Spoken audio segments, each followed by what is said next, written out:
Columbia Broadcasting System presents a new comedy. My Friend Irma. Starring Marie Wilson as Irma and Cathy Lewis as Jane, with John Brown as Al. Friendship, friendship, just a perfect friendship. When other friendships have been forgot, theirs will still be hot. My friend Irma.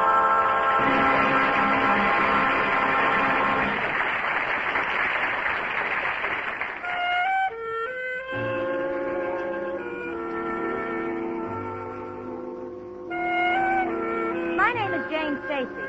I live with my friend Irma. She's my roommate, and I love her. I wouldn't trade Irma for the world, but we have our difficulties because it just so happens that she's not the brightest girl in the world. Like, for instance, the other day I said, Irma, I see where they're going to make military service compulsory. And Irma said, I don't think that's fair. A girl shouldn't have to go out with a sailor unless she wants to. See what I mean? That, my friends, is one of Irma's more logical remarks. But it is her deeds rather than her words that strike consternation in the human heart. Well, it was shortly before noon. I was listening to the radio. And fellow citizens, I'm happy to say that the Better Business Bureau and the police department are waging a campaign to stamp out the racketeers who rent stores on 2nd Avenue, fill them with worthless merchandise, and sell them to unsuspecting citizens. This campaign will chase those fakers from 2nd Avenue. Well, that's good news. Of course, only a moron would buy there.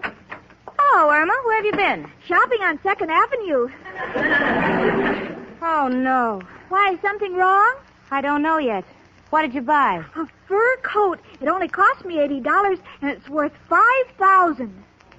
Who told you it was? The man who sold it to me. Oh, and I know he's honest because he had it appraised. By whom? His brother. Irma, let me see the coat. All right, I'll put it on. Despite the fact that I am a comparatively young girl, I've seen many strange things in my lifetime. Yes, I've even seen a bus run into a truck full of live chickens. And the result was sheer beauty compared to what my eyes are now trying to tell me. There stands Irma in front of the mirror admiring herself. Her petite figure is completely draped in a strange sort of fur that can best be described as resembling heavy mildew. Nothing is visible above the shaggy collar except the back of her little blonde head. And the entire picture reminds one of an abandoned egg in an old nest. To add to this deathless picture, the electric fan is on and the fur is flying all over the room. For a moment, I have a terrible sensation that Irma is being plucked. But I must have been warped completely out of focus because she turned away from the mirror triumphantly and said, Well, Jane, have you ever seen anything like it in your life? How do you like it? Lovely. When can you take it back? Take it back? Why? Well, first of all, honey, it's much too big. I know, but the man said after it's washed, it will shrink. Honey, it's not even fur. It's shedding all over the place. Well, that's the kind of animal it is. The man said it loses its fur in the summer, but it will grow back in the fall. Irma, can't you see you've been swindled? How can you say that when I only paid $80 for a genuine mink-dyed squirrel-colored caracal beaver? Honey, that many animals haven't gotten together since they walked into Noah's Ark. Besides, where did you get the $80, Irma? Jane, Oh, no, sweetie, you didn't use your half of our vacation money. Yes, I did, Jane, but you can go away by yourself. Oh, Irma, you know I wouldn't go on a vacation to the Thousand Islands without you. How could you do a thing like this without consulting me? Well, Jane, I wanted a fur coat because you have a nice fur coat. Oh, I know, honey, but I made certain I got a good one. Took me 3 years to save $400 so I could get a good Persian lamb. I want you to have a good coat, too, but how could you buy that decomposed haystack? I wanted to have something extra nice to wear when I go out with Al. Oh, Al. Mm-hmm. For the life of me, I don't even know why you go with him. He has no job, no money, no clothes, no car, no prospects, and no future. I know, but I have to stick by him in case things get tough. Well, you've got to take the coat back. Come in. Hiya, chicken. Hello, Al. You know, Al, this is the first time you've called Irma chicken that she was dressed for the occasion. What's up? Al, Irma bought a new coat on 2nd Avenue. Oh, is that what it is? I never seen fur like that. Why, when I first walked in, I thought she was tarred and feathered. Chicken, how could you buy it? I think you've been swindled. Oh, no, I got a 30-day guarantee. Oh, what's it say? Well, I didn't have a chance to open it. I'll read it now. Well, I'm glad to know you were smart enough to ask for a guarantee. Read it, baby. A 30-day guarantee. We guarantee that June has 30 days.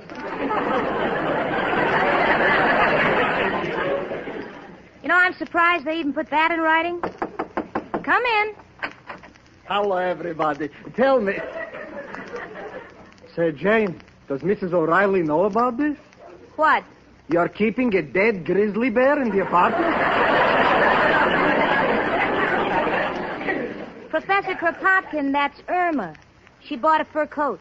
Irma, why didn't you ask me? From furs I know.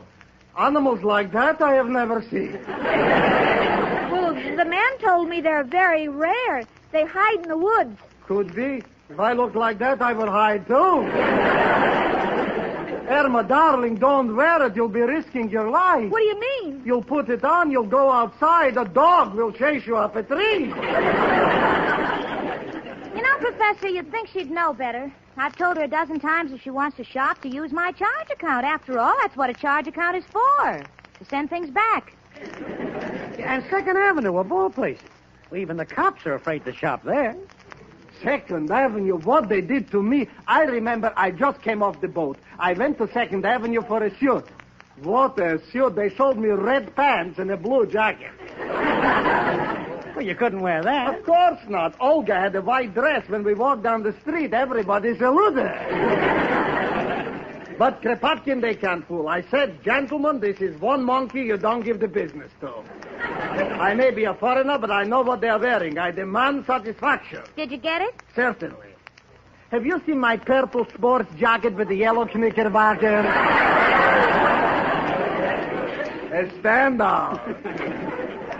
Well, Irma, my personal feeling is that you got taken advantage of. But that's the tragedy of life. Goodbye. Gee, Professor Kropotkin didn't like the coat either. Yeah, I know, honey, but that's why we have to get your money back, you see? I realize that there are some very legitimate stores on 2nd Avenue. You just happen to have gotten stung. Now, what was the name of the store where you bought this glorified throw rug? Boothby's. Square Deal Boothby's. It's an established firm. See, it says on the box, established June 1947. What time? Oh, Jane, I don't know what you're driving at because I know that Mr. Boothby is honest.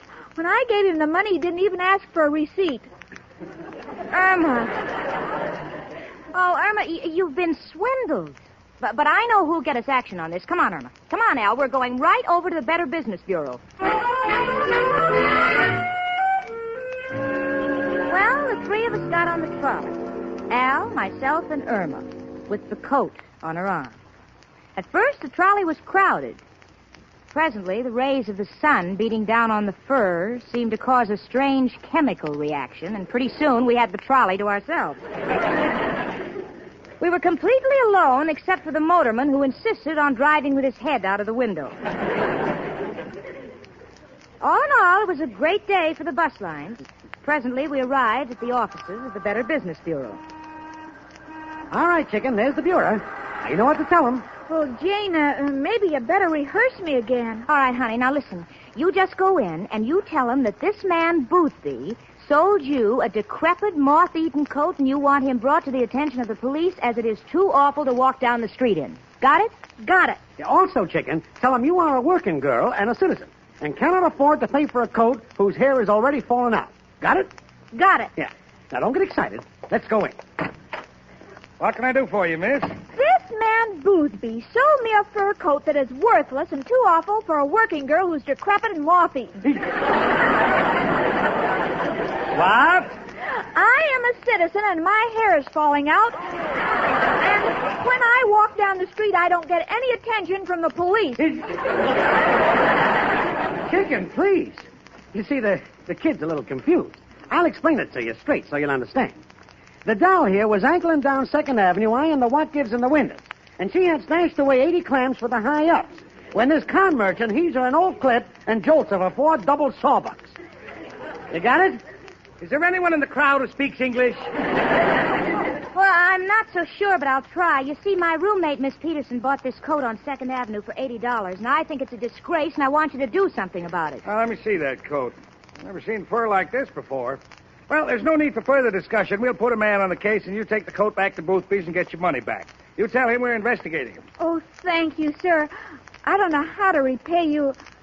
Are you allowed to take tips? No, thanks. Well, there must be something I can do. Have you any children? Yes. Good, I'll send you a card on Father's Day. Bless you. Next. Irma, there's the door. Let's tiptoe out.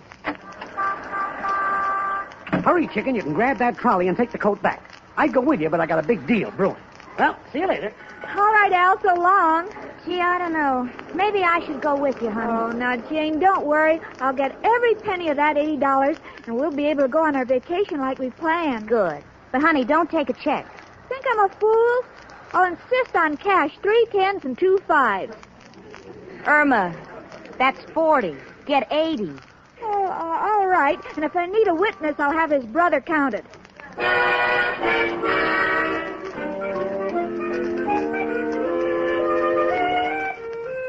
Well, an hour passed. I was in the apartment waiting for Irma to return. Presently, Al returned. He had a new business proposition. Painting pigeons and selling them for pheasants. Well, naturally, I wasn't interested. I was waiting for Irma to come home with the $80. Presently, the door slowly opened. It was Irma. Hello, Irma. Hello, Jane. Well, honey, I see you got rid of the coat. Yes, I did. Did Mr. Boothby give you back your $80? No, he couldn't. Why not? I lost the coat. Chicken, how? Oh, I don't know. I had so many things on my head, and I forgot it and left it on the trolley when I got off. Oh, Irma, how could you? That's right. 2 of you pick on me. Did I do a crime? Haven't either of you ever been absent-minded? Well, yes, honey, but how long can you be absent? Now, wait a minute. Let's not pick on Irma. It could have happened to anybody. It's just that we're in bad shape because the Better Business Bureau fixed things up for us. Now we haven't got the coat to return. Oh, instead of fighting among ourselves, Al, call up the Lost and Found department of the trolley company. No good. Never get service over a phone. Only one thing to do. We go down to the car barn and frisk the trolleys as they come in. Al, What, chicken? have you lost faith in me? Oh, no, baby. People make mistakes. They're human beings. And you're entitled to the same consideration. Oh, gee, I'm glad you said that, Al, because I couldn't let a man love me who hated the sight of me. Well, now I think I know why Romeo and Juliet killed themselves. Come on, let's get going.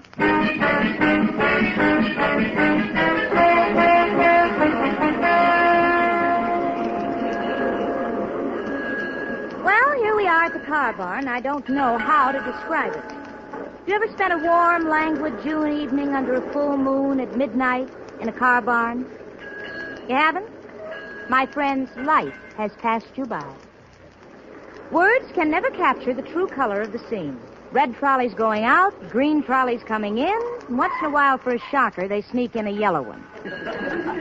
But Irma's coat must be found. Al, Yes, Jane? any trace of the coat? Not even a whiff. Oh. We've been here 2 hours and my feet are just killing me. Irma, think. Can you remember the number of the trolley? No, I can't. But now I know why. Why? It wasn't a trolley, it was a bus.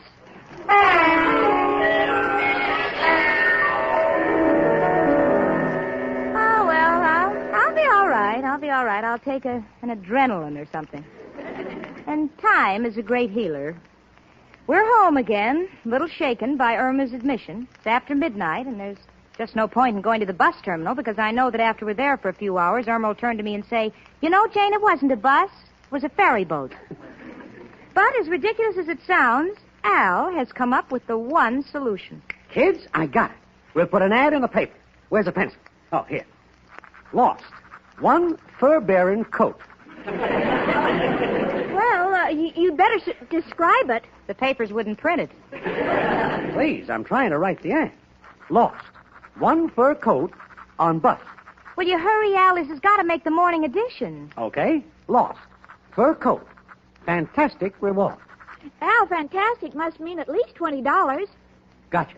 Lost. Fur coat. Liberal reward. Well, that means money, too. Gotcha. Lost. Fur coat. Honesty is the best policy. Just say reward. Got it all. Return to Irma Peterson, 8224 West 73rd Street. I'll get it right to the paper. Swell. Now, Al, if you'll excuse me, I'll say goodnight to the both of you and go to bed. I'm rather exhausted. This entire day and night is something I'll look back on and laugh rather hysterically about, you know. Good night. Oh, good night and sleep well, Jane. Good night, Jane. See me to the door, chicken. Sure, Al. Al, do you think somebody will read the ad in the paper and return the coat? Why, certainly, honey. You'll have it in the morning. Well, good night, chicken. Aren't you going to kiss me? Oh, sure. Here. Gee, Al, when you kiss me, I lose all my senses. Look, chicken, don't go pinning no rap on me. Good night. Well, the following morning, I wasn't due at work until 9:30, so I waited around to see if anyone answered the ad about Irma's lost coat. I was sure if anyone found the coat, we were bound to get it back because nobody in their right mind would keep it. Answer the door, honey. It may be someone returning the coat. Oh, all right. Oh, I better get the reward. Where are those cookies I baked? Irma, this calls for a reward, not a penalty. Come in. How do you do? I'm Mrs. Louise Cartwright. In my daily scrutiny of the newspapers, I chanced across your advertisement, and it may solve my dilemma. What do you mean?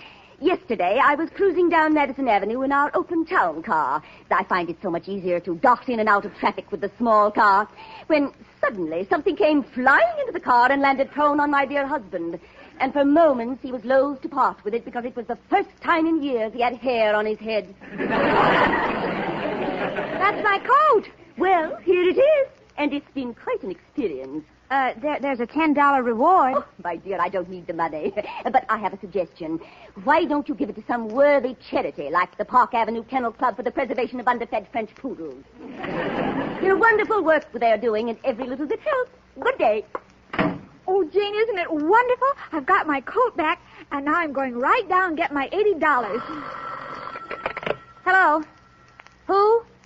Oh, yes, Better Business Bureau. Yes, we have the coat, and we... what? Oh, no. I see. Well, thanks.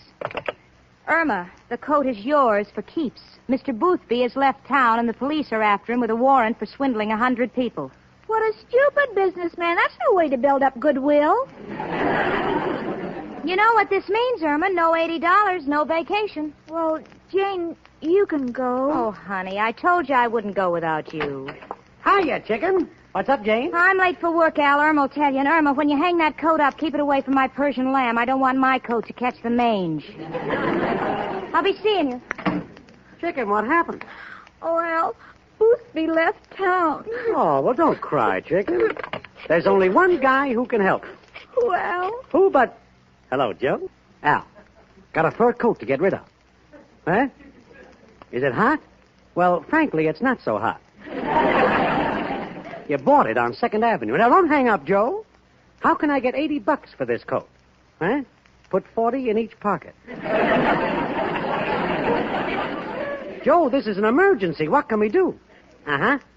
Uh-huh. Uh-huh. Mm-hmm. Gotcha. Thanks, Joe. Chicken, our problem is solved. Well, how? We raffle off the coat by selling tickets around the neighborhood at $1 a throw. Well, is that honest? Of course, chicken. No matter how you look at it, this coat is worth $1. Even if you only hang it in the window to frighten off prowlers. Now, listen to me, Irma. We print 120 tickets, get back our 80, give 40 to charity. You know, that orphanage down the street. How about that? Oh, gee, Al, that'll be sweet, giving our money to charity. I like that. Chicken, we're clicking now. Gotta print the tickets. Where's that pencil? Well, Al, would Jane think it's all right? Honey, you know the faith Jane has in us. You know what she thinks about the two of us. Yes, I know. Well, here's the pencil anyhow, Al. I like to live dangerously. Now, monster raffle. Well, Al, do you think we ought to describe the coat in the first line? Get your point. Scratch out the monster. Make it grand raffle. Attention, men. Does your wife always talk about a fur coat? Take a chance on this one. It will leave her speechless. A genuine mink-dyed, squirrel-colored, caracal beaver. Figure it out, men. You can't go wrong at 2 bits an animal. Got it? Got it. Come in. Irma, keep printing the ticket. Oh, hello, Kropotkin. How would you like to buy a ticket for a raffle? Oh, yes, Professor, please take one. This raffle is to get rid of my coat. Oh, your coat, Irma. Who is sponsoring this raffle? The Board of Health? Professor, part of this money is for charity. Remember, it's better to give than receive. I agree with you. A coat like that is better to give than receive. But, Irma, if it will help you get back your money, I'll buy one. Yeah, thanks, but we also want you to sell some. So you take 30, I'll sell 30, Mrs. O'Reilly will take 30, and Irma will sell 30. How can I sell 30? I haven't got that many enemies. Sell them to your friends and end the shortage. Then tomorrow, the 4 of us meet, and we have the grand drawing.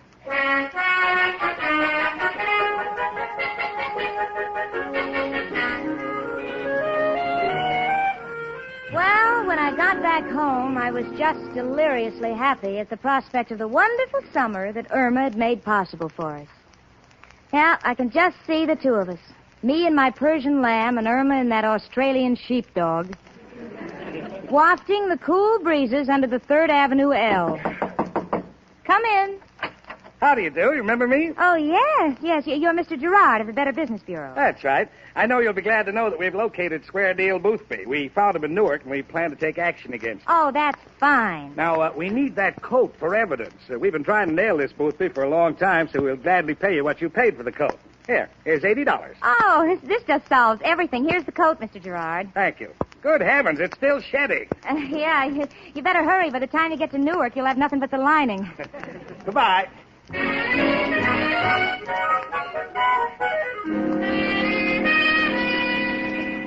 Well, chicken, it's been a pretty tough day, but we did it. All tickets are sold, and I've already told the orphanage. Now, let's go in and break the good news to Jane. Hello, Jane. I have wonderful news for you. Oh, I've got wonderful news for you, too, honey, so let me tell mine first, huh? All right, ladies first. Thank you. Well, our problems are over. We just sold that terrible coat to the Better Business Bureau for $80. Isn't that a lucky break? Huh?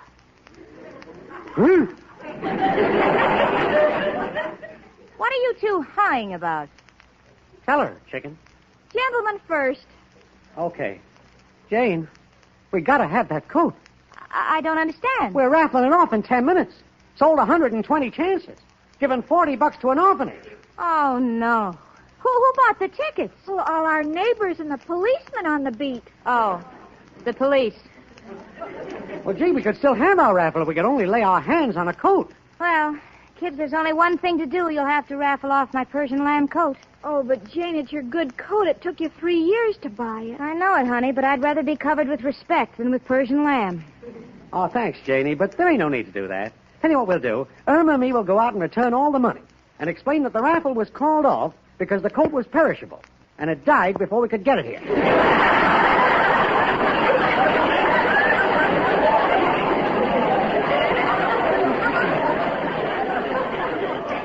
And the orphanage still gets the $40 that you promised them. Oh, but that means we'll only save half our vacation money. Well, it can't be helped, honey. A promise is a promise. Jane? Yeah? We can still go to the 1,000 Islands on half our money. How? We'll only visit 500 of them.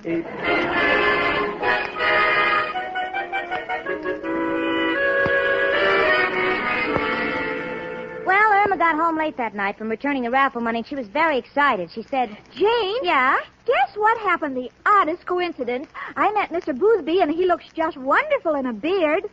Irma, the police of 2 states are looking for Mr. Boothby. How were you able to recognize him, especially if he was wearing a beard? Oh, it was easy. I can spot a faker now. He was selling wristwatches for $1. Oh, yeah. Still trying to fool the people, is he? Yes, worse than ever. Look, this watch he sold me doesn't even glow in the dark. And that's how it's been, and I think how it's always going to be with my friend Irma.